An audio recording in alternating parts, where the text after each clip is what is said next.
Meet some of the dancing miracles of L&L, Laugh and Love Studio.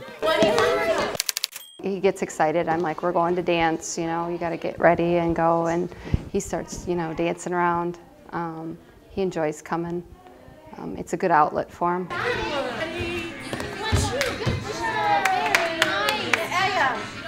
Oh, you want to swim? It starts Friday night. Saturday, dance? Yes, Katie. So she got up about 7:30 this morning and wanted to put her dance stuff on.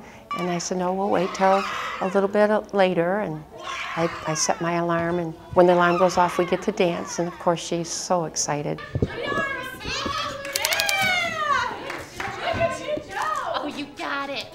You want to make your... Yeah, it's super exciting because there aren't a lot of classes for special needs kids around here, so. Dance is really where she found a real connection. You know, we have a few classes before that class, and then Kara and I just gear up, and then we just get super excited about it because as soon as they start streaming in one by one, and they just are so excited, and it like fills the room automatically, even if we're tired. It's like we're not tired then because it's just the adrenaline and everything. Just these kids are just so full of energy and passion and just ready to go, and it just shows throughout everything that they do here, so it's great. I love it. Last year we had our recital, and we had a little girl a week before recital who broke her leg. And her mom called me and she was crying. I was crying because I felt so bad because she's a little girl who puts her whole heart into it, and I felt so bad for her. So I got thinking about it, and we managed to get her in the recital in a wheelchair, and it was the first number of our recital, and I remember just crying, and everybody was just in tears because she really, you know, the other kids just, there's a part where they do a circle in the dance, and they circled around her, and she had the spotlight. It was awesome, so that was really touching. And then from there, this summer, I go to conventions and things, and I was trying to think of different classes, different ways to reach people and to, you know, bring this art form into their lives. And it really just made me think about, well, I think we should do a class for special needs. And, you know, we named the class Dancing Miracles. It's you know, one of those things that I think every kid should have the opportunity to enjoy, and you kind of see it as a rite of passage. You know, as a parent, to be able to see your child do that, you know, it's pretty exciting. It's fun. Katie loves music, she loves dancing, and that's her way of communicating. It's her enjoyment in life, it really is. She loves it. Fabulous. So one of my daughter's friends saw it in the Flint Journal and in the Davison Index and called me up, Mom, there's a dance class for special needs. So I quick emailed Miss Kara, and she emailed me right back, and I asked a bunch of questions because I didn't know what age group and what kind of disabilities that they were going to allow. And oh no, she was welcoming her with open arms. A newspaper article and word of mouth about the new class for kids with special needs produced 7 dancing miracles, filling the class almost to capacity.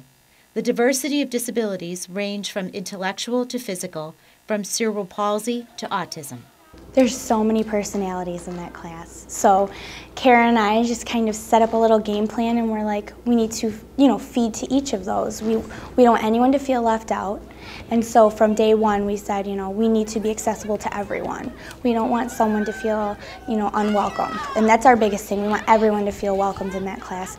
You know, they'll try to do different things, and sometimes they make up their own moves that we learn from, and they follow directions, especially across the floor. Exercises that we do, they've come a long way on that. Each of them have their own little thing that they like, you know, whether it be the mirror, whether it just be the open space that they feel that they can run free in.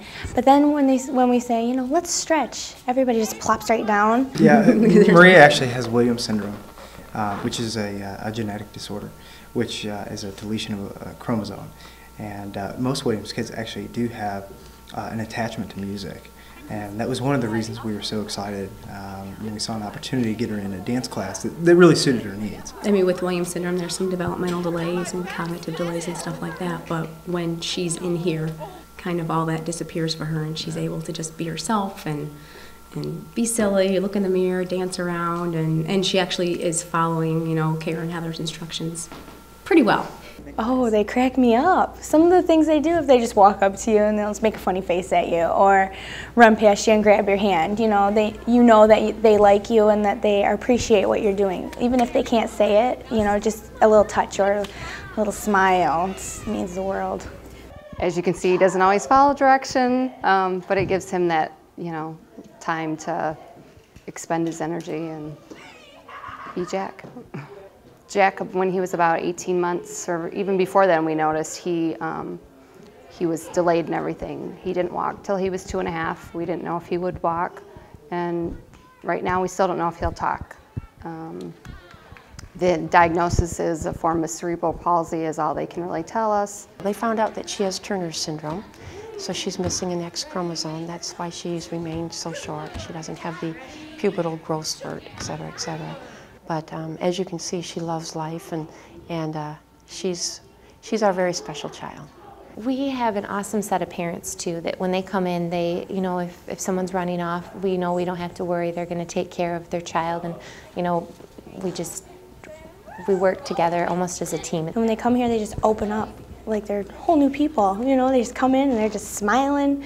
I've never seen anyone come in crying. They're confident. They, you know, they don't have the intimidation, which is awesome. So I'm glad that they don't feel scared to do things across the floor, or, you know, to try everything. It's a way for students to come in, especially kids that aren't given enough opportunity. And whether it be dance or sports, there's not enough programs for them. The biggest thing is if there's any studios out there thinking about doing it, they really need to do it. It is an awesome reward for all parties involved. You know, any programs that can be developed for students with special needs is just, it needs to be there because they deserve it just as much as anyone else. Kara and Heather really set up an environment that's great for a kid like Marie to flourish, and it's a lot of fun to watch her enjoy it so much.